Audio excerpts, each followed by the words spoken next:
que nós temos no Brasil, a educação também, é a cultura do colonizador. Não é? Quer dizer, desde a língua até as estruturas de acesso aos meios de cultura, a trajetória ainda não é muito diferente da trajetória da época do Brasil colonial. Não é verdade? Antigamente você ia para Coimbra, que eram os filhos dos senhores de escravos, iam para Coimbra para aprender o português e depois chegarem falando castiçamente, e todo aquele cidadão, aquele elemento do povo que não falasse, com os pronomes colocados no devido lugar, eram considerados analfabetos. A sua linguagem era chula, etc, etc, etc. Então, com isso se excluiu da cultura, né, a grande massa do povo brasileiro. E a elite ficou, através do monopólio da cultura, monopolizando também o saber. Então, na educação, você vai encontrar a mesma coisa. Em 1850, 1858, se eu não me lembro, não estou enganado, você vai encontrar uma lei na província de Sergipe que exclui das escolas os contaminados por doenças contagiosas e os negros, que está lá com todas as letras. Entendeu? Quer sejam escravos, quer sejam livres. Então você vê como a cultura é, de fato, uma dos polos de dominação, como se controla no Brasil o saber. O saber, até hoje, quando nós nos referimos ao problema de como se transmite o conhecimento para a população, de modo geral, você vai ver o problema das escolas no Brasil é um problema de privilégio. Não é? Quer dizer, a escola pública no Brasil é uma brincadeira em relação à necessidade de educação da população pobre, carente, da população que forma praticamente o grande contingente da população brasileira. Então, e o que esse grande contingente é? São não brancos. Porque o processo seletivo se realizou historicamente de tal maneira que você vai encontrar, desde o início, né, a seleção, quer dizer, tropas de brancos, de pardos e de negros. Tropas. Né? Você vai encontrar na própria seleção do sacerdócio no Brasil, você vai ter irmandades negras e irmandades brancas. São Paulo tem a Irmandade dos Negros do Rosário, né? Tem a Irmandade dos Pardos, que funciona no Carmo, e tem a Irmandade dos Homens Brancos também. Então, quer dizer, você vê como eles selecionaram de tal maneira que hierarquizaram etnicamente a sociedade brasileira. Então nós dizemos assim, a miscigenação democratizou. Não democratizou. A miscigenação hierarquizou etnicamente. Por quê? Porque eu dei um conteúdo de valor, um julgamento de valor em cada cor da pele. Quanto mais eu me aproximava das matrizes africanas, das matrizes negras, eu era desqualificado. E quanto mais eu me aproximava da matriz branca, que era o ideal tipo, né, eu era qualificado. Daí o quê? Que depois nós poderíamos conversar sobre isso, houve uma tentativa de fuga da população negra das suas raízes. Então, ninguém queria ser negro no Brasil. Aí se inventou mulato, se inventou moreno escuro, moreno jango, moreno não sei o quê. E todo mundo, à medida em que podia fugir das suas matrizes, jamais diria, eu sou negro. No último recenseamento, foram 130 e poucas formas da população não branca se autoqualificar. Até eu sou de cor de burro quando foge. Mas é uma escamoteação neurótica. Porque você foge do concreto e cria uma realidade simbólica.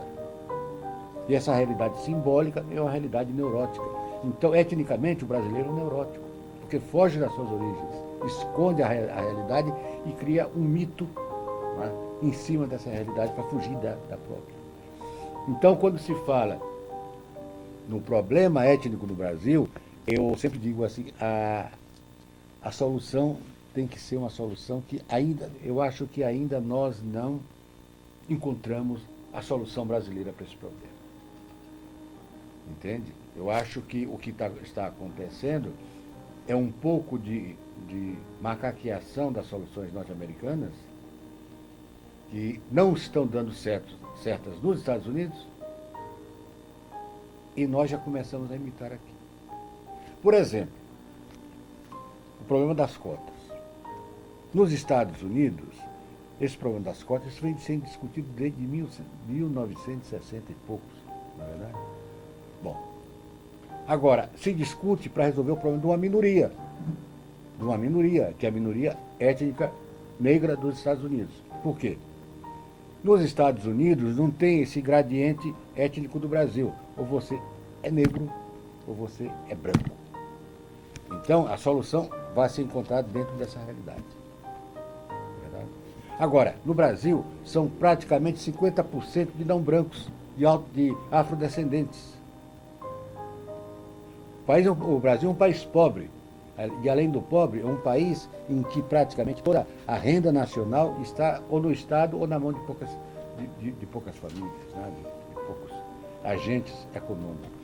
Então, quando você levanta esse problema, você vai dizer assim, bom, 47, 46% da população brasileira é não branca, então mas ela não se considerava, pelo menos até agora, negra. Ela se diluía num gradiente étnico. Eu sou morena clara, você vê às vezes em filmes americanos atrizes negras que no Brasil seriam consideradas brancas, morenas, tá entendendo? Então, aí, como o português conseguiu isto, porque como era uma nação pequena, não poderia dominar um subcontinente através da segregação como nos Estados Unidos, né? Ele criou isso. Então se diz que o português foi um colonizador benigno, por isso que foi não. Foi uma estratégia de dominação, mais nada. Né? Então eu acho que quando nós vamos discutir agora esse problema, vamos ver assim, vamos dizer, o problema das cotas que foi aprovado agora, nas universidades. Quem vai se apresentar como negro nas universidades? Quem antes dizia que não era. Por quê? Porque o mais branqueado dizia. Por exemplo, nos Estados Unidos não tem mulato. Aqui, o cara você disse assim, você é negro? Não, não sou negro, eu sou mulato. O mulato, para eles, já é um status étnico que o separa da comunidade negra, na verdade? A grande massa negra que você vê que está praticamente sendo dizimada no Brasil. Não é? Então, aí, vamos ver, possivelmente, haja esta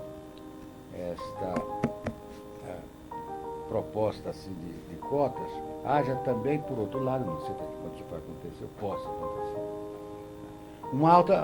uma autoafirmação de quem antes não se julgava negro.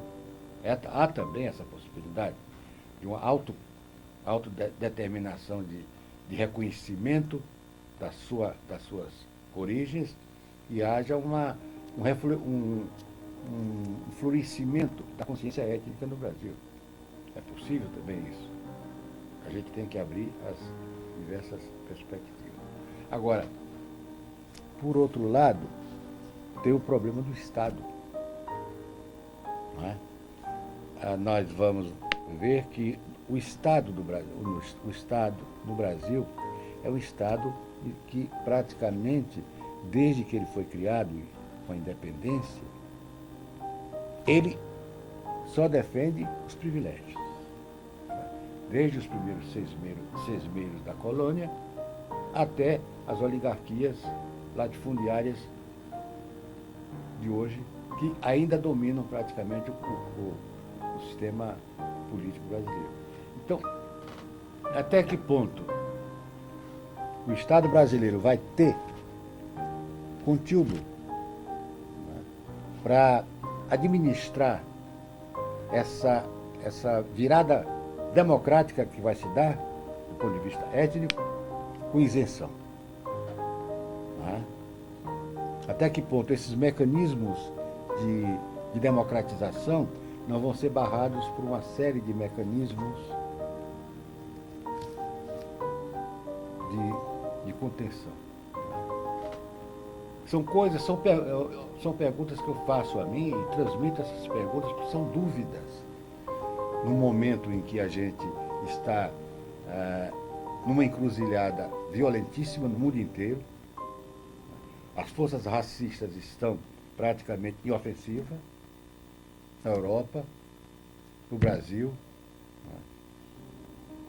Vamos ver então até que ponto essas medidas que são transformadas em medidas burocráticas podem se efetivar dentro dessa estrutura reacionária, dessa estrutura de dominação semicolonial que o Estado brasileiro representa.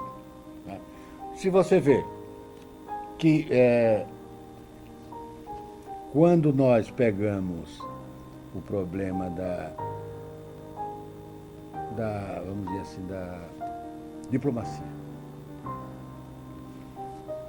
os diplomatas todos dizem, não, mas nós não temos absolutamente nenhum preconceito contra a participação dos negros no processo democrático de serem membros do corpo diplomático.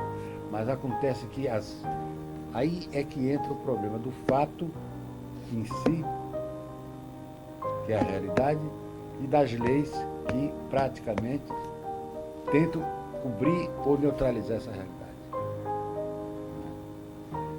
Aí então eles têm mil e uma formas de dizer por que não aceitam um diplomata.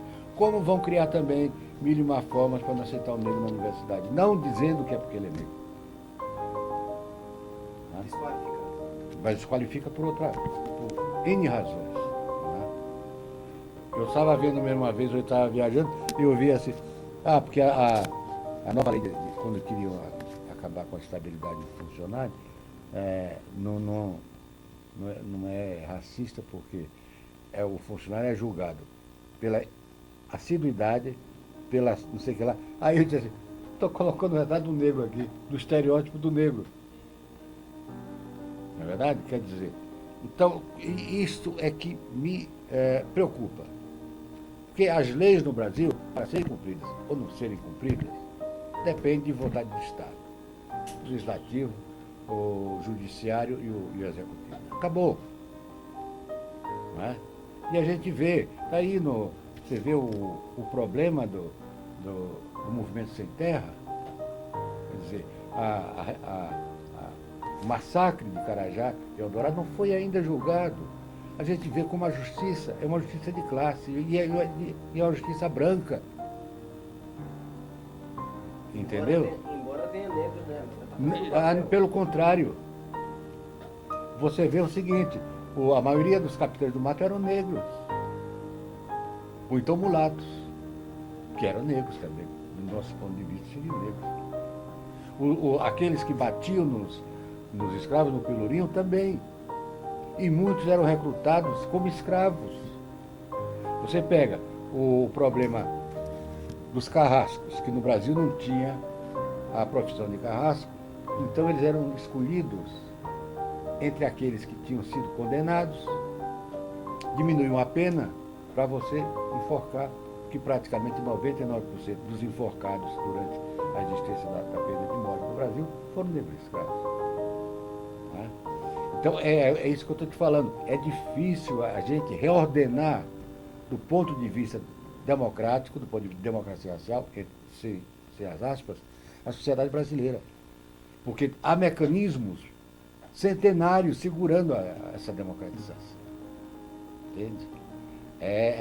A gente se iludir ao acreditar que as palavras bonitas do Fernando Henrique Cardoso significam alguma coisa do ponto de vista concreto para a comunidade negra. Aquilo é uma retórica não é? Em cima de uma realidade que ele sabe que é outra, não é aquela que ele está falando, ele sabe muito bem. Conheço o Fernando Henrique, fomos amigos, etc, etc, etc. Entende? Mas ele sabe que está mentindo. Ele sabe tranquilamente que está mentindo. Que a realidade não é aquela que ele está dizendo. Aquelas medidas, no primeiro escalão burocrático, elas são. Já que se começa a ver como é que vai se reverter a coisa,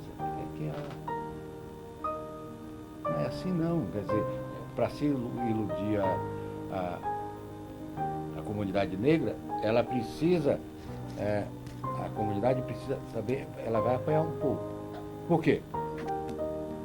Porque de um lado vai haver vão haver esses mecanismos de dominação. E de outro lado, vai haver também, do ponto da própria comunidade negra, agentes que vão ser cooptados para executar. Qual seria a alternativa? O que o senhor aconselharia às lideranças responsáveis do movimento negro fazer? Temos que articular um forte movimento negro ideológico, combativo. Eu acho que o problema é o seguinte, o movimento negro, que hoje eu podia falar assim, movimentos negros, né?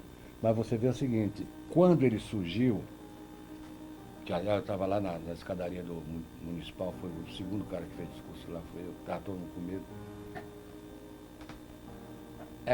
Ele era um movimento politizado. Né? Tinha uma proposta política independente. Então, quando veio a chamada abertura política, quando foram criados os partidos políticos, o que aconteceu? O movimento negro, que era uniforme, se dissolveu nos partidos políticos. Cada um com uma proposta, por quê? De solução do problema racial no Brasil, mas no fundo eram partidos que nunca tinham pensado nesse problema. Eles pegaram os negros lá para cooptar, para ajudar vamos dizer assim, na popularização desse partido. Nenhum partido tinha uma proposta e não trazia uma proposta na sua história, né, que justificasse os negros entrarem nesse partido. Entraram por quê? Porque era exatamente a ala oportunista. Resultado, hoje, há negros discutindo com negros, eu conheço muito bem essas coisas, e às vezes até de uma forma caluniosa. Quando chegam as eleições, assim, principalmente de negão aí para participar da chapa, eles brigam, mas é um negócio assim que mas não tem sentido. Agora eu pergunto, formar um partido negro? Não sei, acho que também não. Exatamente por isso, porque os negros, a grande população negra no Brasil, não se auto-identifica como negra.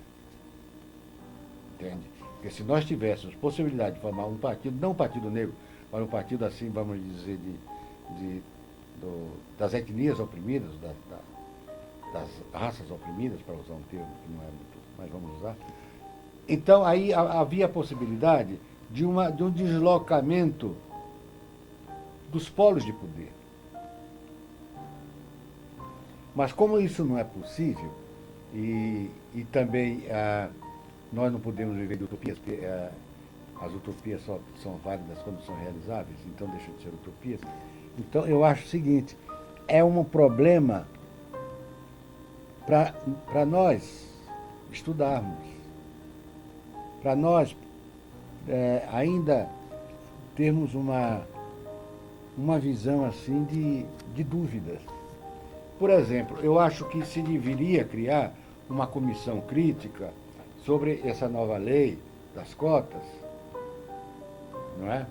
Como vão ser aplicadas, se a comunidade vai participar, em que nível vai participar, como é que ela pode controlar, qual é o nível de controle, qual é o nível decisório que ela vai ter. Tudo isto é um problema ainda para ser discutido. Não é? Porque nos Estados Unidos já tem partes críticas já desse projeto de cotas, inclusive nas universidades, inclusive de elementos negros. Ontem eu estava conversando com um amigo meu que veio de lá, foi estudar exatamente isso. Ele disse, olha, Cláudio, já tem um monte de gente quanto a isso. Descontente.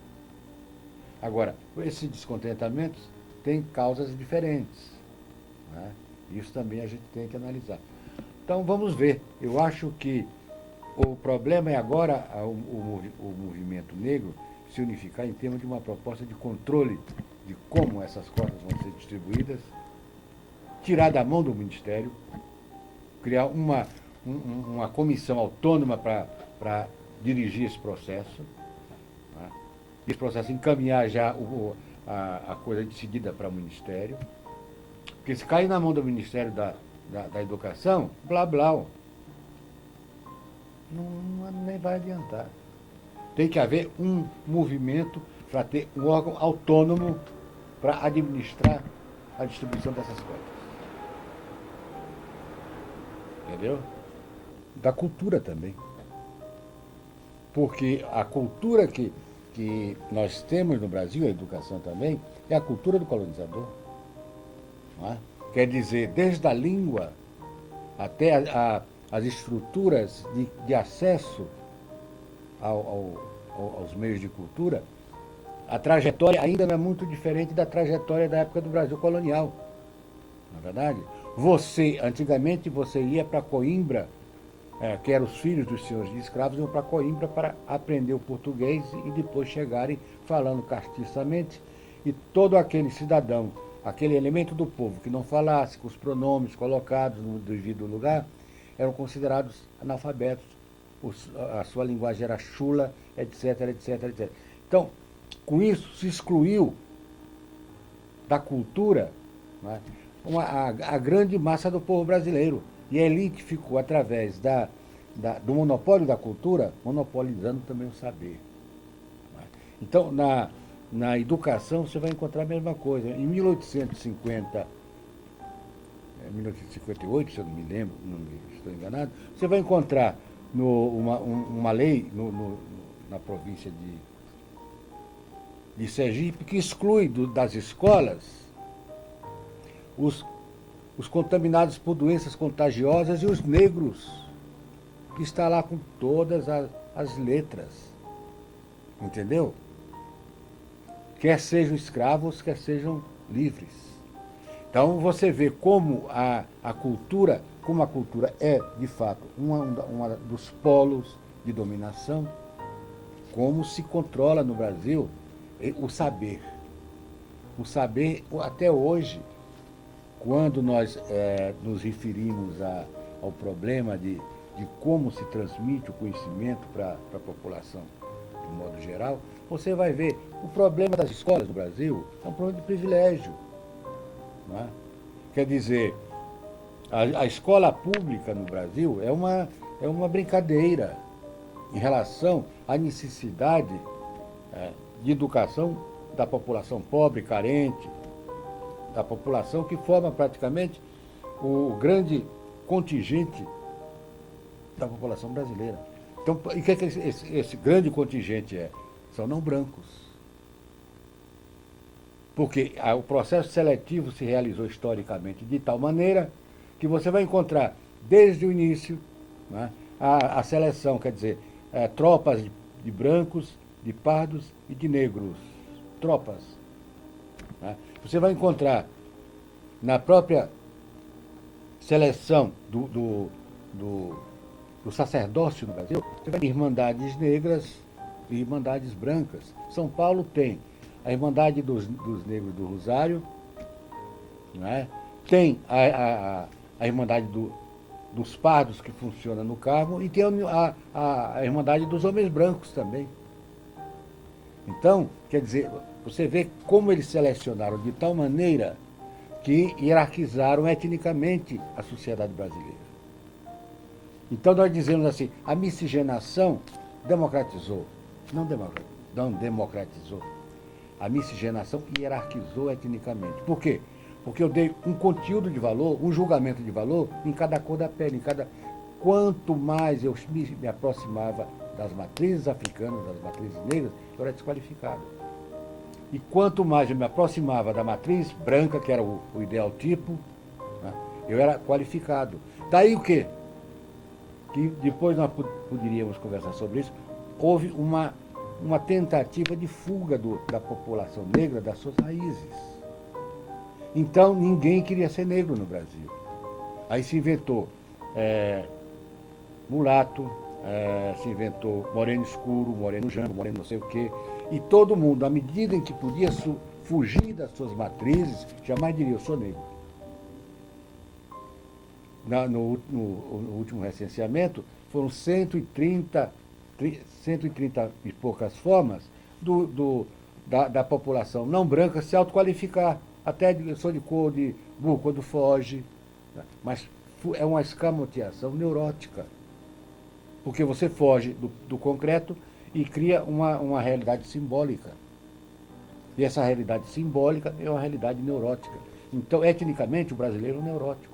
Porque foge das suas origens, esconde a realidade e cria um mito, né, em cima dessa realidade para fugir da própria. Então, quando se fala no problema étnico no Brasil, eu sempre digo assim, a solução tem que ser uma solução que ainda, eu acho que ainda nós não encontramos a solução brasileira para esse problema. Entende? Eu acho que o que está acontecendo é um pouco de macaqueação das soluções norte-americanas que não estão dando certas nos Estados Unidos e nós já começamos a imitar aqui. Por exemplo, o problema das cotas. Nos Estados Unidos, esse problema das cotas vem sendo discutido desde 1960 e poucos, não é verdade? Bom, agora, se discute para resolver o problema de uma minoria, que é a minoria étnica negra dos Estados Unidos. Por quê? Nos Estados Unidos não tem esse gradiente étnico do Brasil. Ou você é negro, ou você é branco. Então, a solução vai ser encontrada dentro dessa realidade. Verdade? Agora, no Brasil, são praticamente 50% de não brancos, de afrodescendentes. O Brasil é um país pobre. E, além do pobre, é um país em que praticamente toda a renda nacional está ou no Estado ou na mão de poucas famílias, né? de poucos agentes econômicos. Então, quando você levanta esse problema, você vai dizer assim, bom, 47%, 46% da população brasileira é não branca, então mas ela não se considerava, pelo menos até agora, negra. Ela se diluía num gradiente étnico. Eu sou morena clara, você vê às vezes em filmes americanos atrizes negras que no Brasil seriam consideradas brancas, morenas, tá entendendo? Então aí, como o português conseguiu isto, porque como era uma nação pequena, não poderia dominar um subcontinente através da segregação como nos Estados Unidos, né? Ele criou isso. Então se diz que o português foi um colonizador benigno, por isso que foi não. Foi uma estratégia de dominação, mais nada. Né? Então eu acho que quando nós vamos discutir agora esse problema, vamos ver assim, vamos dizer, o problema das cotas que foi aprovado agora, nas universidades. Quem vai se apresentar como negro nas universidades? Quem antes dizia que não era. Por quê? Porque o mais branqueado dizia. Por exemplo, nos Estados Unidos não tem mulato. Aqui, o cara você dissesse, você é negro? Não, não sou negro, eu sou mulato. O mulato, para eles, já é um status étnico que o separa da comunidade negra, na verdade. Da grande massa negra que você vê que está praticamente sendo dizimada no Brasil. Não é? Então, aí, vamos ver, possivelmente, haja esta proposta assim, de cotas, haja também, por outro lado, não sei até que ponto isso vai acontecer, ou possa acontecer, uma autoafirmação de quem antes não se julgava negro. Há também essa possibilidade de uma autodeterminação de reconhecimento das suas origens e haja um florescimento da consciência étnica no Brasil. É possível também isso. A gente tem que abrir as diversas perspectivas. Agora, por outro lado, tem o problema do Estado. Não é? Nós vamos ver que o Estado do Brasil, o Estado no Brasil é um Estado que praticamente, desde que ele foi criado com a independência, ele só defende os privilégios. Desde os primeiros sesmeiros da colônia até as oligarquias latifundiárias de hoje, que ainda dominam praticamente o sistema político brasileiro. Então, até que ponto o Estado brasileiro vai ter conteúdo, né, para administrar essa virada democrática que vai se dar, do ponto de vista étnico, com isenção. Né? Até que ponto esses mecanismos de democratização não vão ser barrados por uma série de mecanismos de contenção. Né? São perguntas que eu faço a mim e transmito essas perguntas, porque são dúvidas. No momento em que a gente está numa encruzilhada violentíssima no mundo inteiro, as forças racistas estão praticamente em ofensiva, na Europa, no Brasil.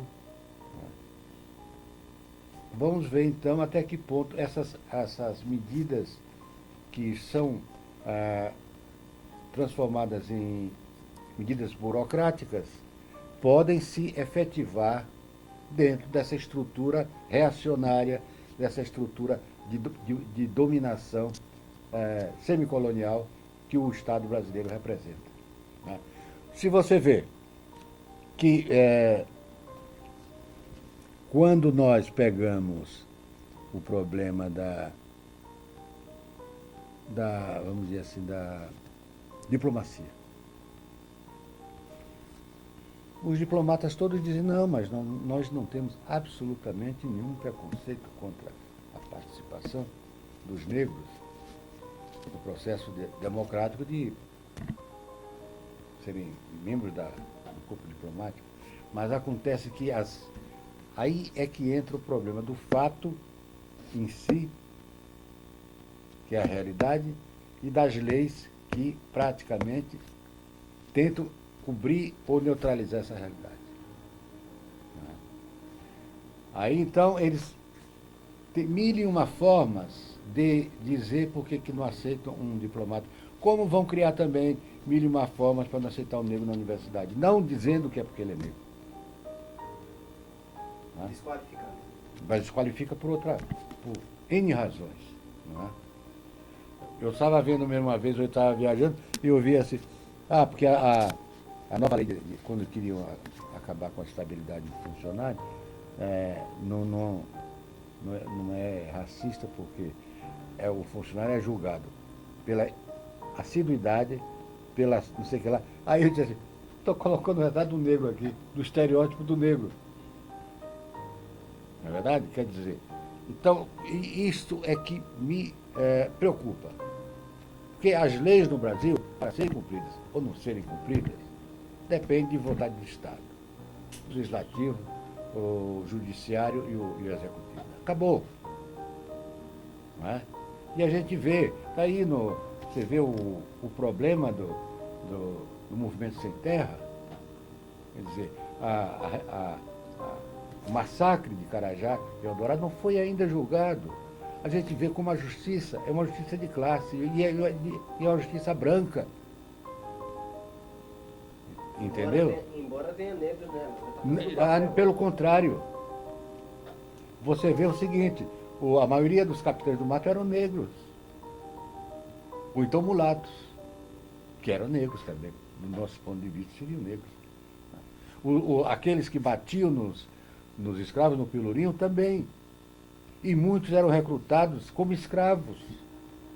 Você pega o problema dos carrascos, que no Brasil não tinha a profissão de carrasco, então eles eram escolhidos entre aqueles que tinham sido condenados, diminuíam a pena para você enforcar, que praticamente 99% dos enforcados durante a existência da pena de morte no Brasil foram negros escravos.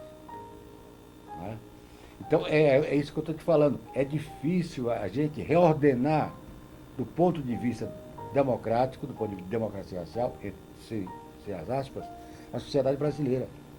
Porque há mecanismos centenários segurando essa democratização. Entende? A gente se iludir ao acreditar que as palavras bonitas do Fernando Henrique Cardoso significam alguma coisa do ponto de vista concreto para a comunidade negra. Aquilo é uma retórica, né, em cima de uma realidade que ele sabe que é outra, não é aquela que ele está falando, ele sabe muito bem. Eu conheço o Fernando Henrique, fomos amigos, etc, etc, etc. Entende? Mas ele sabe que está mentindo. Ele sabe tranquilamente que está mentindo. Que a realidade não é aquela que ele está dizendo. Aquelas medidas, no primeiro escalão burocrático, elas são. Já que se começa a ver como é que vai se reverter a coisa, não é assim não. Quer dizer, para se iludir a comunidade negra, ela precisa, a comunidade precisa também, ela vai apanhar um pouco. Por quê? Porque de um lado vai haver vão haver esses mecanismos de dominação. E de outro lado, vai haver também, do ponto da própria comunidade negra, agentes que vão ser cooptados para essa... Qual seria a alternativa? O que o senhor aconselharia as lideranças responsáveis do movimento negro fazer? Temos que articular um forte movimento negro ideológico, combativo. Eu acho que o problema é o seguinte, o movimento negro, que hoje eu podia falar assim, movimentos negros, né? Mas você vê o seguinte, quando ele surgiu, que aliás eu estava lá na escadaria do municipal, foi o segundo cara que fez discurso lá, foi eu, estava todo mundo comigo. Ele era um movimento politizado. Né? Tinha uma proposta política independente. Então, quando veio a chamada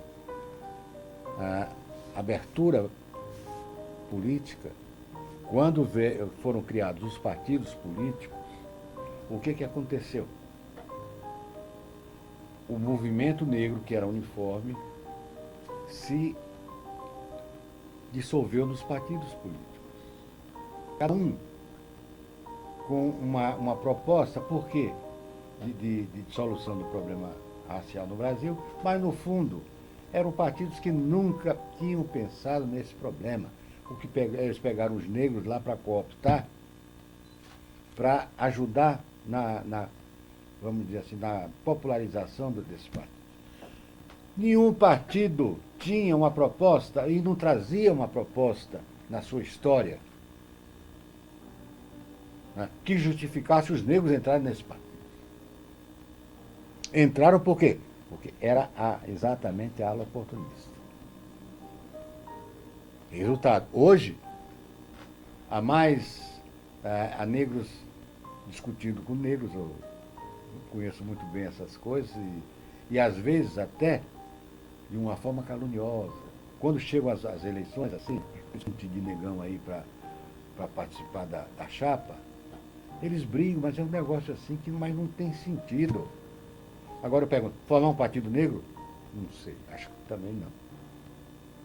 Exatamente por isso, porque os negros, a grande população negra no Brasil, não se auto-identifica como negro. entende? Porque se nós tivéssemos possibilidade de formar um partido, não um partido negro, mas um partido assim, vamos dizer, das etnias oprimidas, das raças oprimidas, para usar um termo que não é muito, mas vamos usar. Então, aí havia a possibilidade de um deslocamento dos polos de poder.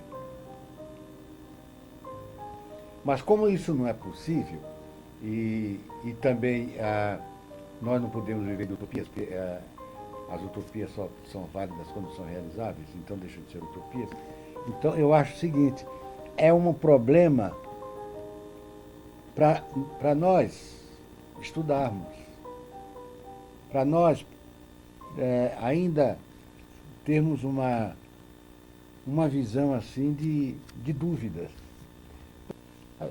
A Igreja Católica entra no processo de diferenciação e decadência a partir do Paulo João 23. E, por outro lado, as religiões evangélicas passam a representar um país, que são os Estados Unidos, que querem praticamente o domínio do mundo. Ora, neste contexto, muda-se completamente a visão crítica dessas igrejas, que durante o Império, eles vinham aqui como missionários, mas pregando exatamente o abolicionismo, pregando outras coisas, eles se transformam exatamente naquele mecanismo estratégico que divide praticamente a população brasileira através das religiões. E qual é a religião que eles querem destruir porque representa praticamente a grande massa do povo brasileiro? As religiões afro-brasileiras. Por preconceito de raça, por preconceito ideológico e também por interesses de organizar essa população na base dos seus interesses. Está entendendo? Resultado, essas igrejas evangélicas cresceram de uma forma violenta, cresceram de uma forma que ninguém explica e hoje praticamente estão, de um lado, neutralizando vamos dizer assim, o lado progressista da Igreja Católica, não é? E de outro lado, servindo como anteparo às reivindicações do neoliberalismo. Por quê? Essas igrejas agora pregam que você deve fazer o quê? Você deve ser eficiente. Você deve lutar para a sua vitória pessoal. Não é verdade? Quer dizer, é exatamente a filosofia do neoliberalismo. Você tem que ser compensado aqui nessa terra. Você tem que ser eficiente. Não é? Você tem que prosperar por isso, isso, isso, isso. Quer dizer, então essa filosofia cria em você uma visão individualista do mundo. E com essa visão que separa você do outro, separa você que você não olha mais o sindicato como um instrumento coletivo, porque você tem que resolver o seu problema pessoalmente. Né?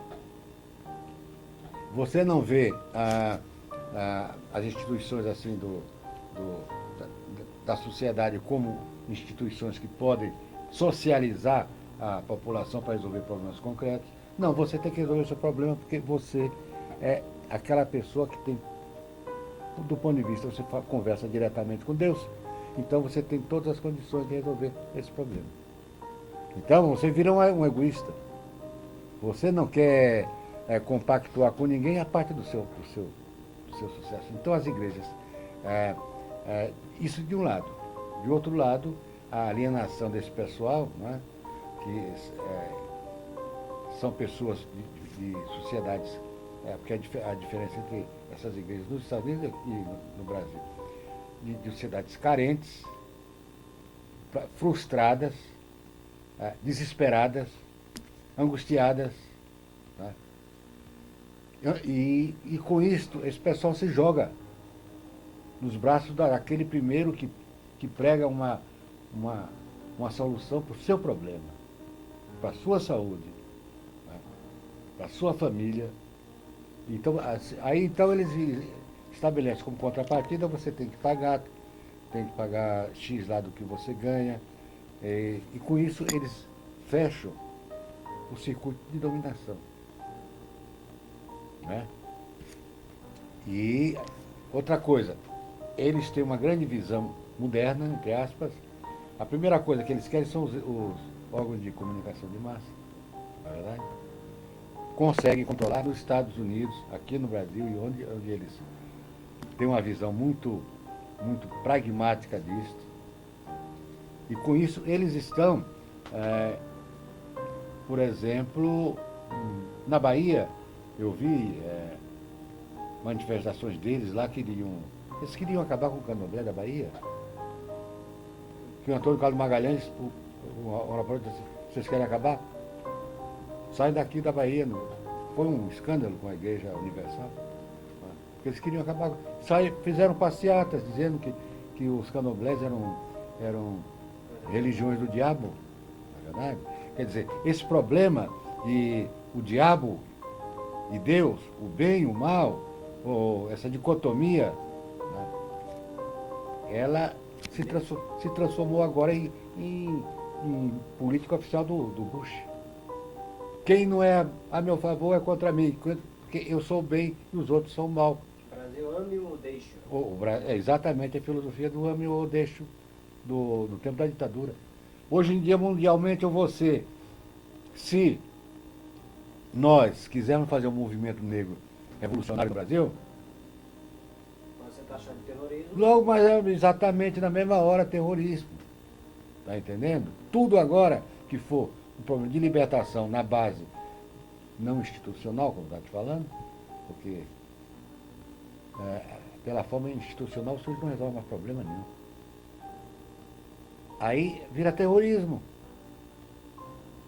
Entendeu? Se eu disser que, outro dia mesmo eu fiz uma entrevista para uma rádio e falei que a solução do problema de revolução, a menina telefonou depois e cortou, que aquilo podia criar problema, não sei o que lá. Está entendendo? Então, quer dizer, essas religiões salvacionistas que estão aí, dominando praticamente, já tem bancos, porque eles se organizam do ponto de vista capitalista. Tem bancos, tem as estações de rádio, tem as contribuições dos fiéis, etc. Então, eles Não pagam impostos. não pagam impostos, estão completamente privilegiados. Né? Então, com isto, eles podem criar uma cunha, né, ideológica que a Igreja Católica não tem mais condições essa aqui é a verdade, não tem mais condições de tomar ofensiva de novo, não tem. Está muito desmoralizada. Veja o que está acontecendo no Estado. Pois é, pedofilia, essa coisa toda. Quer dizer, isso sempre existiu na Igreja Católica, mas quando ela tinha o poder, não aparecia absolutamente. Isso durante séculos. Não é? Mas agora, como ela perdeu o controle, o privilégio, o domínio da verdade, da informação, por que ela perdeu? Porque está decadente. Porque antes ela dizia assim, não, e era não. Muito bem. Agora o senhor me fala desse complexo de inferioridade brasileira. E outro dia eu vi não me lembro o nome da pessoa, foi num programa da TV Cultura, um pensador, não me recordo quem foi a pessoa, e ele dizendo que os Estados Unidos estão em decadência. Só que não é uma decadência que acontece em 10 minutos, leva 30, 40, 50 anos. E uma coisa que começou a acelerar essa decadência, esse desfragmentar dos Estados Unidos, foi esse ataque de 11 de setembro. Esse problema as contradições estruturais dos Estados Unidos já vem muito. Aliás, podíamos dizer que o 11 de setembro já foi uma consequência, não foi uma causa. Entende? Esse que é o problema. Quando que os americanos eles criaram uma sociedade em que a ideologia de dominação, o consenso do americano é o consenso do senhor. O americano, se chega nos Estados Unidos, você é estrangeiro, latino-americano, e acabou.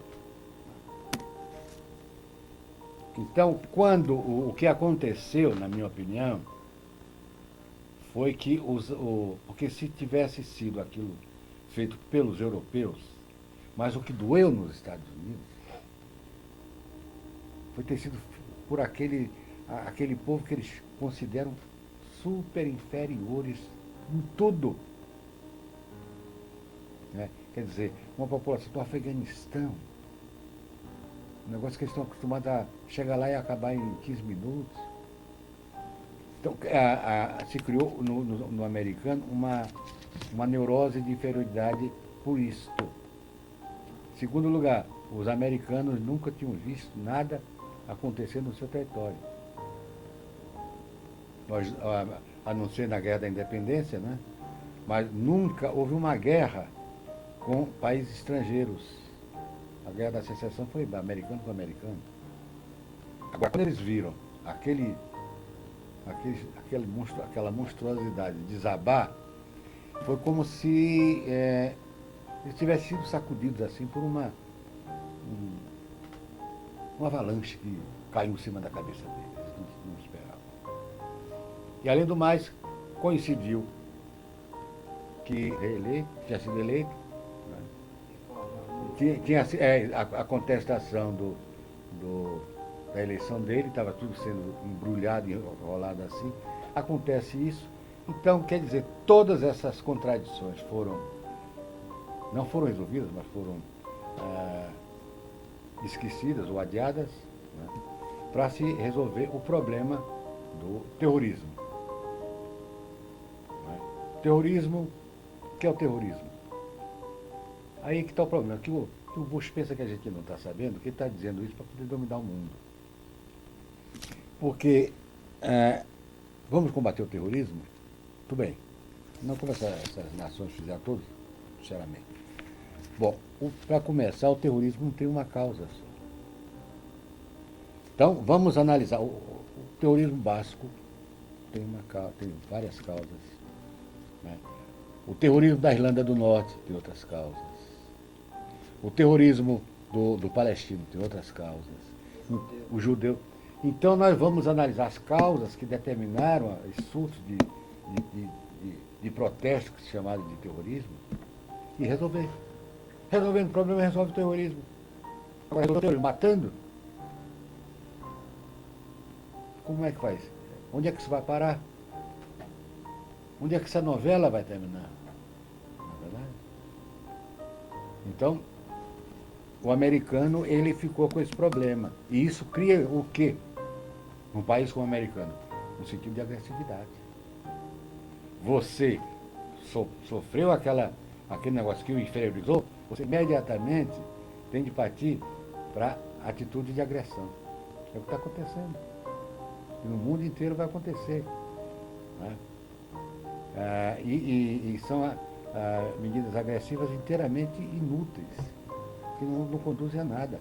No Afeganistão mataram quantas mil pessoas e não terminou em nada. Não é verdade?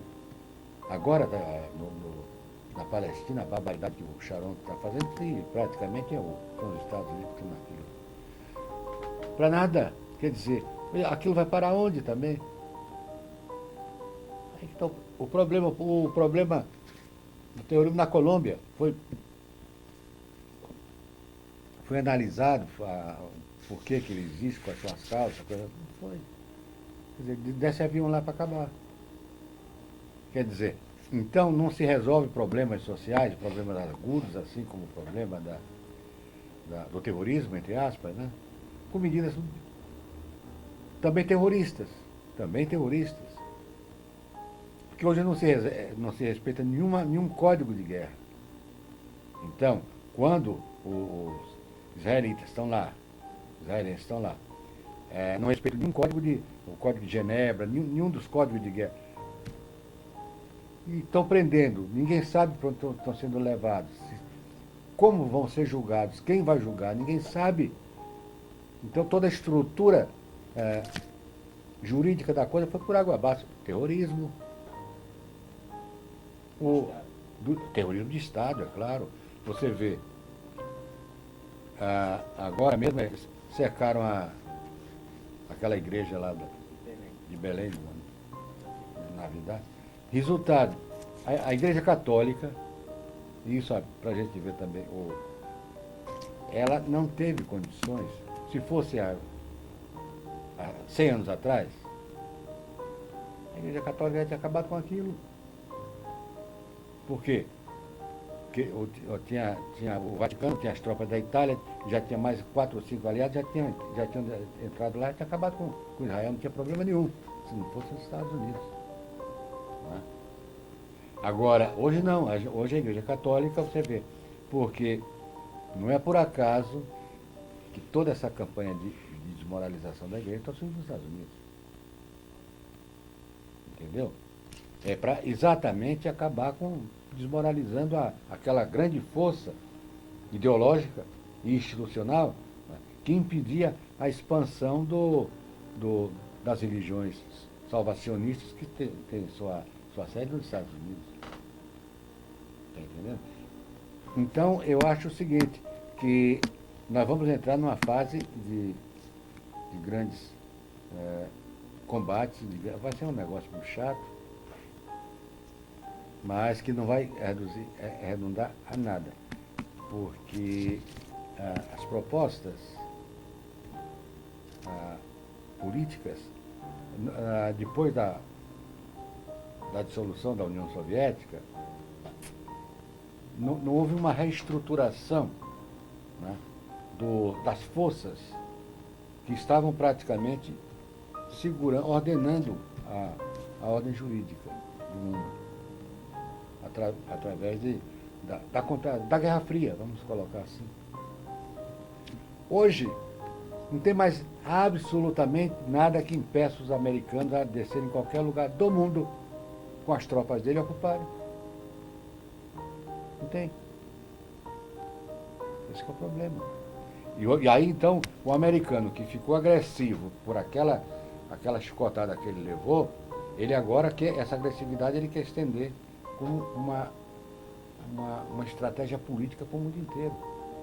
Você não vê mesmo agora, ontem tiraram aquele diplomata brasileiro que criticou dos Estados Unidos, 40 e tantos votos a favor da saída dele.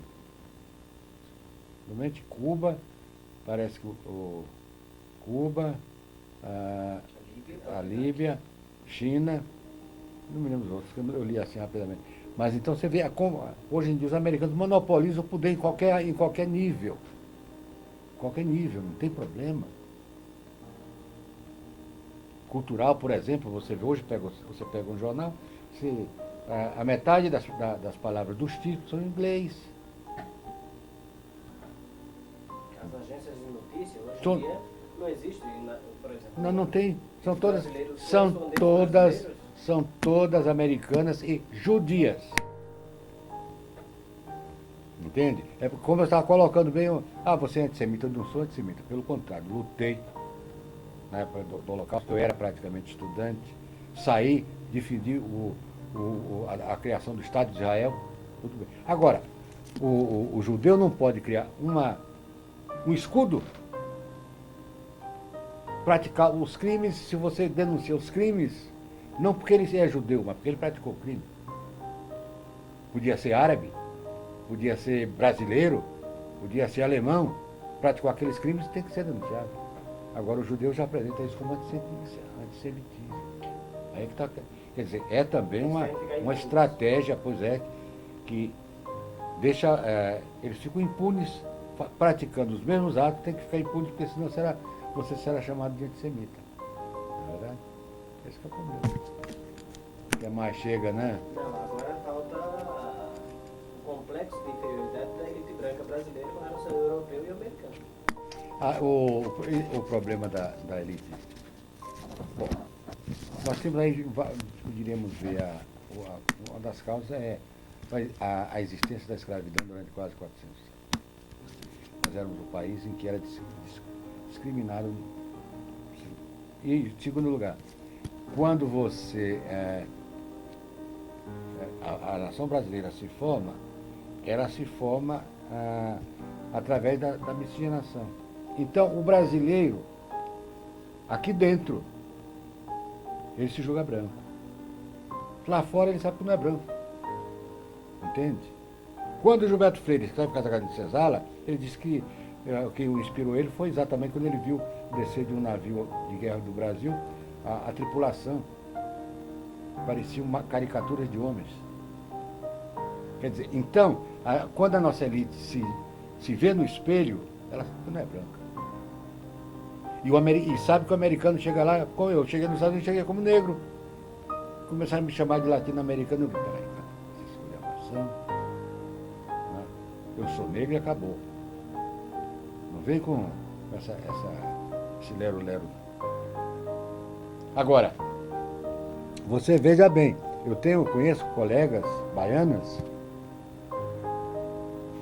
quando eu estive na Universidade de Harvard, lá na Universidade Negra,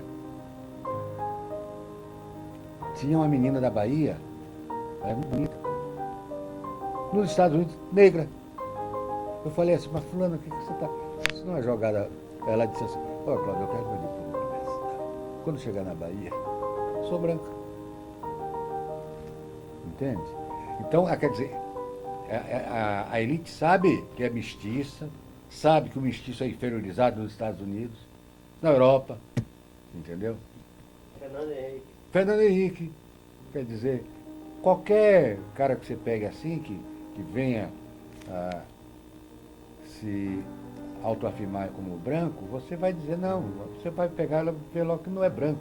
É branco para dentro dos critérios, né, brasileiros. Tanto que o Donald Pilson, que era um sociólogo americano, ele, na década de 40, ele veio fazer um trabalho na Bahia sobre miscigenação. E ele dizia que não encontrou um branco na Bahia. Branco. Tanto que ele criou uma categoria, branco da Bahia, que era exatamente o cara que, do ponto de vista, mas do ponto de vista político, social e econômico, se dizia. Então ele criou o termo, branco da Bahia. Quer dizer, então nós somos brancos do Brasil, vamos entender mais a coisa, não é verdade? E essa inferiorização que o brasileiro, porque o brasileiro, além do mais, ele assimilou as teorias racistas do século XIX, né?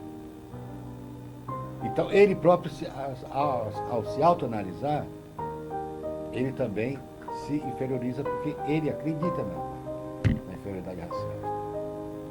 Então é um problema assim cria uma neurose étnica no brasileiro entre o que ele é, o que ele diz que é e o que julgam dele, que ele sabe que está sendo julgado.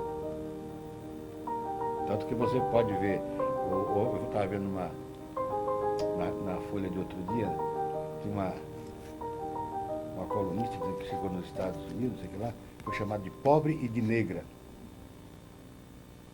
E ela disse, mas eu não sou negra, eu sou miscigenada. Então você vê bem como a coisa se complica. Eu não sou negra, sou miscigenada. Ainda por cima fala errado. Pois é. Né? Então, resultado, quando você analisa esse complexo assim de contradições da formação do homem brasileiro, você vai ver por que ele é... O brasileiro é um ser que ele é extrovertido, porque essa extroversão constante de festa, a coisa toda, ameniza a tensão que o brasileiro tem internamente. Para terminar, professor, o que o senhor diria ao nosso público? Eu diria que vamos ser otimistas. Eu acho que o problema racial no Brasil é o último que vai ser resolvido, na minha opinião. Porque... Quando os negros todos estiverem morrendo? Não, porque esse problema de dizer que todos os negros... Se dizia isso quando o Afrânio Peixoto dizia assim que dentro de 300 anos o Brasil seria um país branco e todos os negros teriam morrido, todo mundo acreditou nisso. Mas hoje aconteceu o contrário. A população não branca está aumentando. Pelo contrário, se a gente fizer uma análise, vai ver que nós poderíamos dizer também o oposto, quando todos os brancos acabarem. Não é verdade? Então eu acho que é uma solução que vai passar também por toda uma série de transformações econômicas, né, dentro da estrutura brasileira, acabar com toda essa estrutura de privilégios, não é verdade? A democratização e o político se equiparem. Entendeu? Porque nós não podemos criar também uma nação com uma população não branca, mas uma nação de miseráveis, de famintos. Nós temos que modificar também a estrutura da sociedade brasileira, criar uma sociedade democrática, uma sociedade socialista, em que praticamente os polos de poder, os polos de riqueza, os polos de trabalho estejam equiparados. Né? Sem que isso aconteça, o problema racial no Brasil não vai ser resolvido. Não é através de cotas, não vai ser resolvido. Eu acredito que, aí sim, eu acredito que a população negra, na medida que se conscientizar, ela vai ser um dos polos aglutinadores desse processo de transformação. Entende? Vai ser um dos polos, as populações negras, porque as populações negras, por vocação, tem que ser o segmento mais democrático da sociedade, que é o mais oprimido, que sente mais Então, quando essa população tomar consciência disso, porque a existência do fenômeno é uma coisa, a consciência do fenômeno é outra. Aí então nós vamos ter uma sociedade poliétnica e democrática, em que a cor da pele não determine se você é inferior ou superior. Não é verdade? Esse é o problema. Agora, os negros têm que ser praticamente aquela força social e étnica que vai apresentar o projeto da sociedade e lutar para que ela seja realizada. Mas aí o senhor coloca os brasileiros numa encruzilhada, porque o forte do movimento de esquerda brasileiro, como o senhor falou no seu início, não tem um projeto e o que é muito pior, se julga branca e não tem esse conhecimento histórico e nem prático. Certo. A história prova isso, tá? E funciona em determinados momentos travando. É isso que é o problema. Uma vez mesmo eu estava discutindo esse problema. O cara disse assim, mas professor, que as esquerdas são brancas, são... Aí eu disse assim, por que você fala as esquerdas? Porque nós não somos a esquerda. Esse que é o problema. Por que nós ficamos falando, a esquerda? Então nós somos o quê? E por que nós não somos o sujeito histórico que vai ser a esquerda do Brasil? Esse é o problema. Vamos passar o papel para outro? É esse que é o problema que a gente tem que colocar na cabeça para refletir. Considerações finais mesmo. São essas aí, eu quero que tudo aquilo que eu suponho que o Brasil é, não essa conversa mole, o Brasil, país do futuro, não, que o Brasil possa ser um país que não seja um país em que o povo, até hoje, não teve vez. Em que as elites cínicas, que se dizem democráticas, né, se dizem até socialistas, por que não? Os democratas também, os socialistas também, os monarquistas também. Quem foi a favor do negro nessa zorra toda? Ninguém. Então que o Brasil seja, de fato, uma nação, como ela pode ser, não seja uma nação inconclusa, e se conclua exatamente com a incorporação de todas as etnias, principalmente a negra, nesse projeto que nós vamos construir.